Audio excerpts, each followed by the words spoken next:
Bonjour à vous, je suis Edwige Astro Soin. Aujourd'hui, je vais vous parler de la pleine lune du 4 juin 2023 à 3h38. Donc là, c'est pareil, je l'ai mis à à 3h38, mais en lien avec Paris.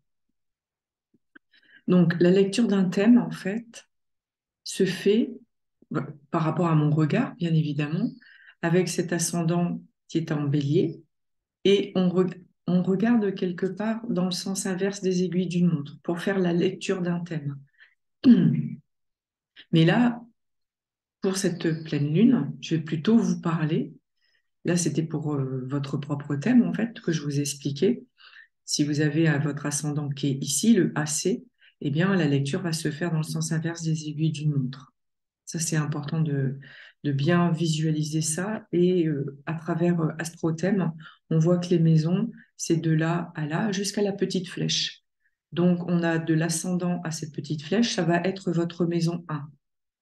La maison 1, c'est la personnalité, votre corps physique, comment vous vivez de l'intérieur, votre incarnation. Et pareil, maison 2, de là à là, les petites flèches. Donc, je ne vais pas vous réexpliquer succinctement les maisons, mais c'était pour que vous puissiez bien regarder dans votre thème comment on peut distinguer les différentes maisons, les différents secteurs de vie, qui est très important de bien regarder en lien avec cette pleine lune, justement. Pourquoi? Parce que cette lune, pour ce jour-là, elle est en Sagittaire et le Soleil est en Gémeaux. Voilà pourquoi on appelle ça une pleine lune, parce que c'est deux astres qui sont en opposition. Opposition, ça fait avec un trait rouge. Un carré, c'est la Lune qui fait un carré à Saturne. Et on voit un trait bleu ici, c'est un trigone qui va jusque Mars. Et on voit la Lune qui fait un trigone à l'ascendant. On ne va pas parler de l'ascendant, c'est pas le but au jour d'aujourd'hui, parce que la personne, elle est. Si on devait parler de l'ascendant, ça serait que la personne, elle est née ce jour-là à 3h38. Là, on va être dans une généralité. Et donc, je reprends, la Lune est à 12 degrés du Sagittaire, sachant que le Sagittaire, c'est un signe de feu. Le Sagittaire, c'est comme dans le chariot, c'est justement, j'allais dire, c'est comme dans le chariot, mais non, c'est comme dans le tarot, le numéro 7, le chariot, où il est à l'intérieur et il tient les rênes de sa vie en main. Il a envie de découvrir le monde, les différentes cultures, apprendre les langues étrangères, pourquoi pas, se déplacer, avoir le plaisir d'aller dans différentes, justement, contrées et être inspiré, se laisser porter par l'inspiration, la spiritualité. Et la Lune, c'est l'énergie féminine qui va capter, être beaucoup plus sensible dans cette réceptivité de la spiritualité, d'aller vers les autres, de ressentir les personnes. Donc voilà, on est dans cette démarche-là, donc on est dans une démarche d'inspiration avec cette Lune. Donc il se peut qu'actuellement vous ayez davantage d'inspiration, de ressenti, de sensibilité en lien à l'environnement, aux personnes, aux animaux, opposé au Soleil. Qui dit opposition dit distorsion, dit contraction, contrariété éventuelle. Et le Soleil, en Gémeaux, le Gémeaux, c'est un signe d'air. On est plutôt, la planète maîtresse du Gémeaux, c'est Mercure, donc on est dans les pensées. Donc c'est l'inspiration opposée aux pensées. Le Gémeaux, c'est la communication, le verbe, la parole, le chant, le souffle. Euh, donc il y a une contraction, il y a une distorsion entre le souffle et l'inspiration, entre la pensée et l'inspiration. Alors le mental, peut-être, il est peut-être trop présent au jour d'aujourd'hui pour cette pleine lune qui va arriver. Donc quelque part, avec ce soleil, le soleil il vient éclairer vos pensées. C'est comme s'il y avait un projecteur sur votre mental qui éclaire votre mental et qui quelque part, vous pose la vraie question, est-ce que vos pensées sont vraiment lumineuses? Parce qu'il y a une distorsion qui se fait avec cette lune en Sagittaire dans la foi, dans qui vous êtes intérieurement, dans la légitimité que vous portez. Parce que le Sagittaire, sa planète maîtresse, c'est Jupiter. Jupiter, c'est la foi. et se sentir légitime. Légitime d'exister, légitime d'être, de croire en vos rêves, en fait. Hein. Votre idéal de rêve. Qu'est-ce que vous avez envie au jour d'aujourd'hui? Est-ce que vous avez envie de laisser tomber tout ce que vous avez mis en place jusqu'à maintenant? Ou alors, quelque part, vous avez vraiment ce désir, cette inspiration totale de partir, justement, et quand je dis partir, c'est là où je vais faire cette pirouette, hein, quelque part, parce que depuis un petit moment, on voit qu'ici, dans le signe du Taureau, eh bien, il y a le Jupiter, justement. Planète maîtresse du Sagittaire, c'est Jupiter. C'est vrai que c'est aussi en lien avec, euh, comment dire, Saturne en Poisson, mais Jupiter en Taureau ramène à la réalité, à l'incarnation, à l'ancrage. C'est-à-dire que quelque part, Jupiter vient en connexion avec le nœud lunaire, qui est le nœud lunaire, c'est l'aspiration dans notre futur. Qu'est-ce que, quelque part, notre axe de vie, notre chemin de vie, on a envie de mettre en place des choses. Et dans le taureau, c'est en lien avec notre ancrage, notre maison, notre lieu, notre jardin, si on a un jardin, qu'est-ce qu'on a envie de cultiver, qu'est-ce qu'on a envie de mettre en place pour notre maison.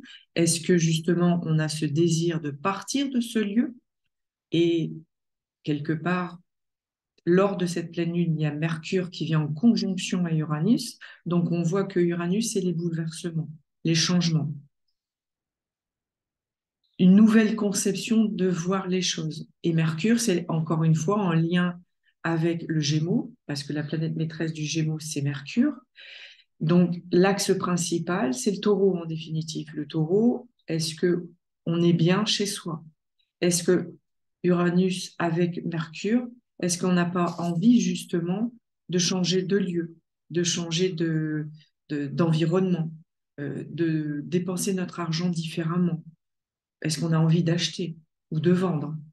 Voilà, il y a vraiment le lien avec la terre. Est-ce qu'on a envie d'acheter un morceau de terre justement pour cultiver, faire de la permaculture, de changer notre alimentation, parce que c'est toujours en lien avec le taureau de ce que j'avais expliqué la dernière fois. Donc voilà, c'est le désir de visiter d'autres départements, pourquoi pas, de changer de département. Donc voilà, c'est le fait d'avoir beaucoup de planètes dans le signe du taureau, on est dans cette valeur matérielle et le regard, il est porté sur l'argent. L'argent, les banques, est-ce que au jour d'aujourd'hui, les banques sont beaucoup plus frileuses pour qu'on puisse acheter, très certainement.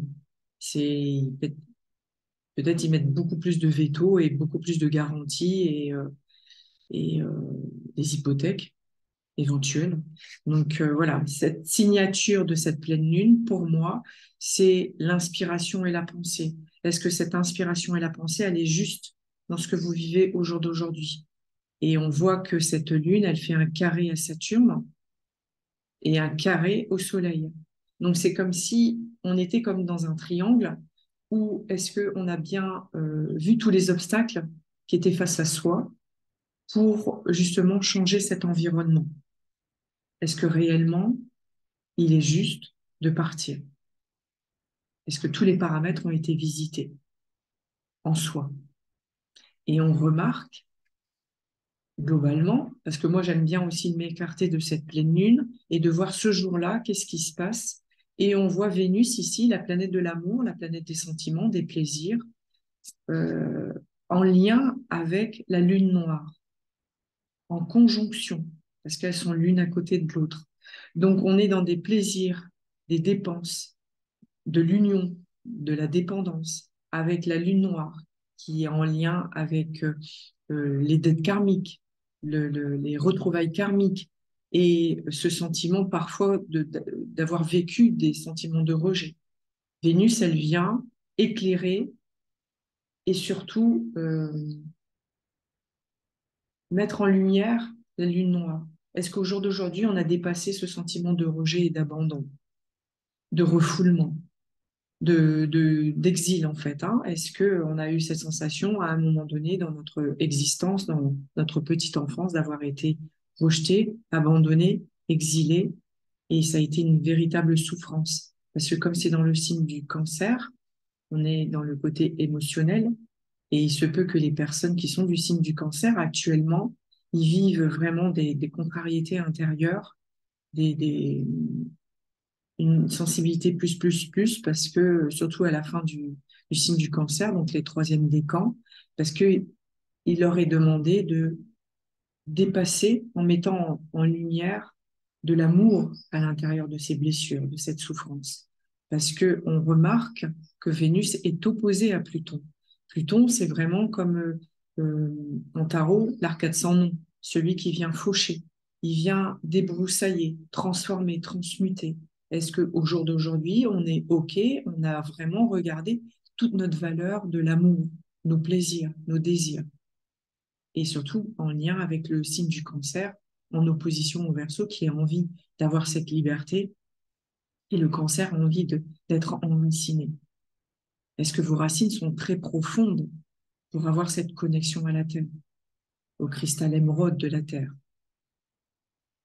Voilà ce que je pouvais dire par rapport à cette pleine lune, et on remarque encore que Pluton est opposé à Mars. Mars en Lion, le feu, et dans peu de temps, Pluton va repasser dans le signe du Capricorne, dans nos valeurs euh, d'intériorité, de discipline, d'organisation, d'autorité. Est-ce que ça y est, on a dépassé tout ça? Est-ce que cette opposition va être jusque au moins le 10 juin de cette année? Donc on se rapproche, on est d'accord, mais il se peut que des personnes ont vécu des choses très douloureuses en lien avec le cœur, le cardiaque, le vasculaire, et puis il y a beaucoup de personnes qui sont parties. Il n'y a pas de hasard parce que justement Pluton était et il est opposé encore à Mars. Donc la fragilité du cœur par le lion et la fragilité du Verseau par la circulation sanguine, les vaisseaux. Et maintenant, je vais regarder au niveau du tarot, parce que j'aime bien me mettre en lien avec le tarot pour cette pleine lune. Donc le rayonnement du soleil et l'énergie yin des émotions. Donc le soleil opposé à la lune. Le pendu. On est sur une carte où le personnage est attaché à un pied et il perd de l'argent. Donc, est-ce qu'il est bon pour vous, au jour d'aujourd'hui, de partir si vite? Est-ce que vous n'avez pas l'impression que votre mental est trop présent et il est trop oppressant pour vous dire, quelque part, c'est d'abord, il est important d'avoir ce discernement et d'être dans le lâcher-prise de toutes ces difficultés, de vous ressourcer. Et c'est pour ça qu'il y a beaucoup de planètes dans le signe du Taureau. C'est vraiment le ressourcement qui est le plus important au jour d'aujourd'hui. Euh, Parce que si vous vous permettez pas cette pause intermédiaire, eh bien, c'est vrai qu'on peut être dans l'impulsivité de vouloir tout quitter. De- C'est bien de pouvoir réfléchir avant de tout quitter. Voilà ce que je voulais vous dire pour cette pleine lune. Alors, sachez que je fais des ateliers, pleine lune, nouvelle lune, des formations. J'ai aussi proposé une immersion dans les Cévennes pour le mois d'été.